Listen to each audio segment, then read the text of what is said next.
Bonjour, je m'appelle Mireille Kamitatou et je suis directrice régionale adjointe pour ONU Femmes Afrique de l'Ouest et du Centre. Ça a été vraiment l'objectif des discussions de ces 2 derniers jours et il y a un certain nombre de pistes qui ont émergé. La première, c'est vraiment d'abord de reconnaître l'appui que les diasporas donnent à nos économies, à nos sociétés, à nos cultures.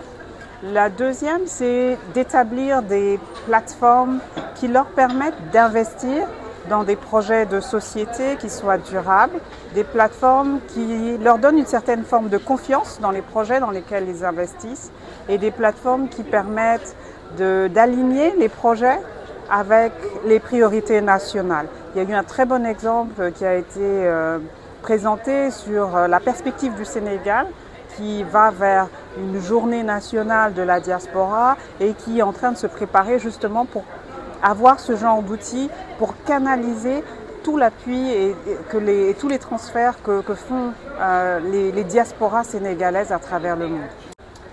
Ça, c'est une excellente question. Le premier, c'est de travailler sur la capacité et l'accompagnement des organisations de la société civile. Un des soucis que nos frères et sœurs de la diaspora ont, c'est comment leur argent va être utilisé.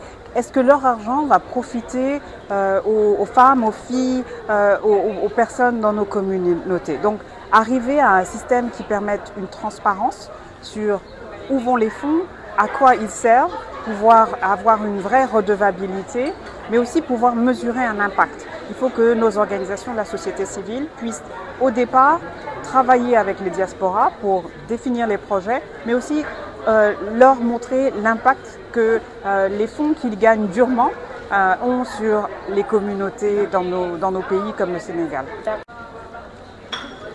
Un des points qui a été beaucoup discuté pendant la conférence, c'est vraiment l'inclusion des femmes et des filles.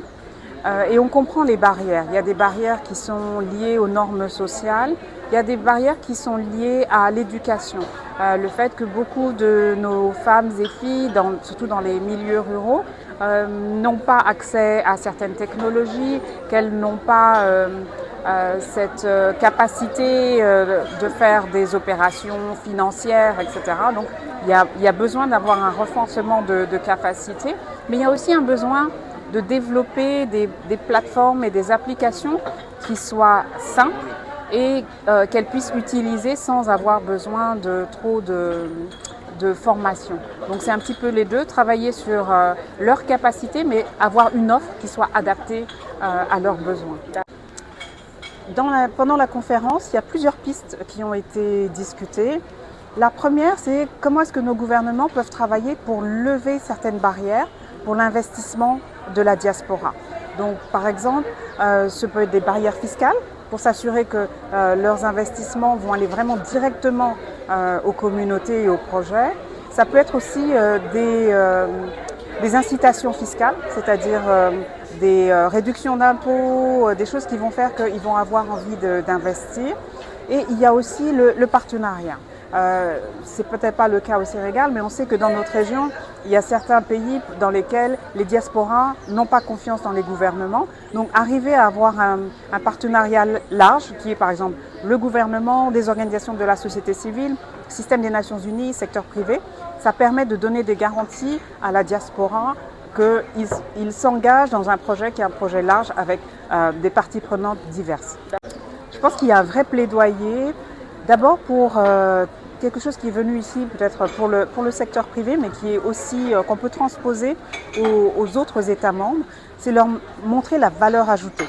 Il y avait l'exemple, je pense, de certaines compagnies, pour le cas c'était la Corée qu'on avait discuté, où quelqu'un expliquait que si on montre à certaines compagnies qu'en investissant dans des projets sociaux, etc., ça va leur permettre d'avoir un retour sur leur investissement en termes de consommation de leurs produits. Dans ce cas-là, c'est des véhicules, des choses comme ça. Donc je pense qu'on peut faire la même chose avec les pays que vous avez cités, leur montrer comment est-ce que ces investissements sociaux qu'ils vont faire vont avoir un retour en investissement sur la capacité de nos communautés, de nos pays, soit à se procurer certains de leurs services, soit à avoir un commerce plus engagé avec eux. Donc il faut que nous aussi, dans notre région, on arrive à formuler, les Américains disent le business case, le pourquoi on doit les attirer, que ce ne soit pas juste une question de droit, que ce soit plus une question de charité, mais qu'on arrive à formuler un paquet attrayant pour les amener à investir dans ces projets.